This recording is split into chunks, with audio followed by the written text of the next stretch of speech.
Ahmedabad municipal કોર્પોરેશનની ચૂંટણીઓના પરિણામો આવી ચૂક્યા છે અને આપ જોઈ રહ્યા છો લાંબા વોર્ડના જે ઉમેદવારો વિજેતા બન્યા છે તેમની રેલી અને તેમનું જે સ્વાગત ગેસપુર ગામના લોકો દ્વારા કરવામાં આવ્યું. ચૂંટણીઓમાં જે પ્રકારના રિઝલ્ટ આવે છે ઘણા લોકોને આશ્ચર્ય પમાડે છે, પણ રાજનીતિ વસ્તુ એવી છે અને એનો સર કરવા માટે કેટલી પ્રકારના પાસા ખેલવા પડે અને એ પાસા ખેલવામાં ભાજપ માહિર છે અને તેનું આ પરિણામ ક્યારેક કોંગ્રેસનો ગઢ ગણાતો લાંબા વોર્ડ ત્યાં ટોટલી ગરીબના મધ્યમ વર્ગની વસ્તી છે. કોંગ્રેસને માનવાવાળો વર્ગ વધુ હતો, પણ કોંગ્રેસનામાં જ કેટલી કે નેતાઓનો અહમ કહો કે પછી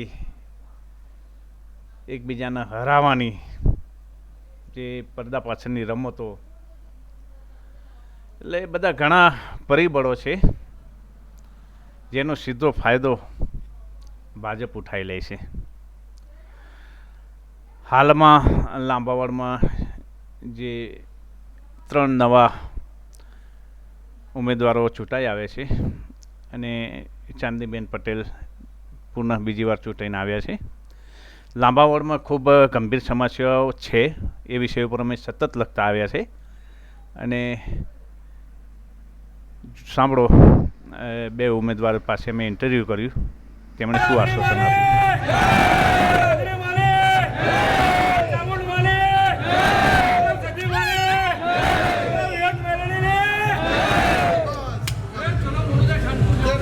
ચાંદનીબેન, લાંબાવાડમાં આખી પેનલ જીતીને આવી છે, પહેલાં મતદારોને શું કહેશો તમે?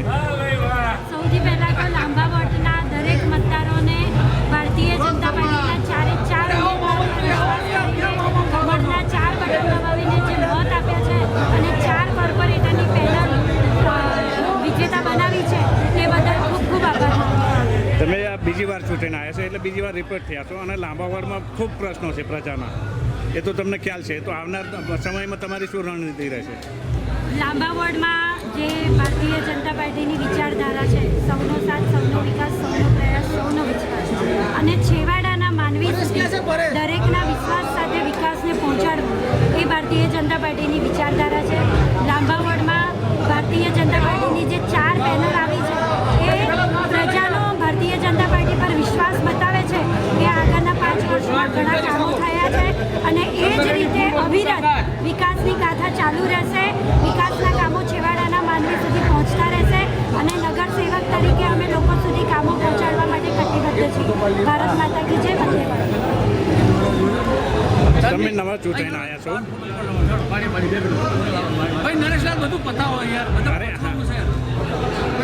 મતદારોને ખાલી તમે શું કહેવા માંગશો? ભારતીય જનતા પાર્ટી તરફથી જે પણ મને ટિકિટ મળી છે અને બધાનો સાથ મળ્યો છે તે બદલ હું બધાનો આભાર માનું છું. ભારતીય એમણે મત આપ્યા છે એ બદલ તમે એમને કઈ પ્રકારનો વિશ્વાસ અપાવશો? હવે હું એમના જે પણ જરૂરી કાર્ય હશે અને મારાથી થઈ શકે તો